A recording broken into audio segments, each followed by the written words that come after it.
بسم اللہ الرحمن الرحیم۔ آئیے ہم سب یہ باتیں جاننے کی کوشش کرتے ہیں کہ رمضان کے مہینے میں عمرہ کرنے کا کیا فائدہ ہے۔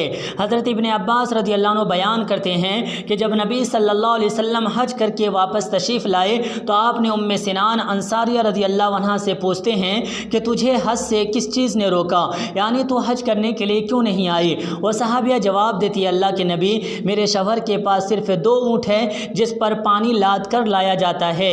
میرے شوہر 1 اونٹ لے کر حج کرنے چلے گئے اور دوسرے اونٹ سے پانی لا کر کھیت میں پانی ڈالا جاتا تھا، اس وجہ سے میں حج کرنے نہیں آ سکی۔ تو نبی صلی اللہ علیہ وسلم نے فرمایا، فَإِنَّ عُمْرَةً فِي رَمَضَانَ تَقْضِي حَجَّةً مَعِيَّ، رمضان کے مہینے میں عمرہ کرنا میرے ساتھ حج کرنے کے برابر ہے۔ کتاب دیکھیے صحیح بخاری۔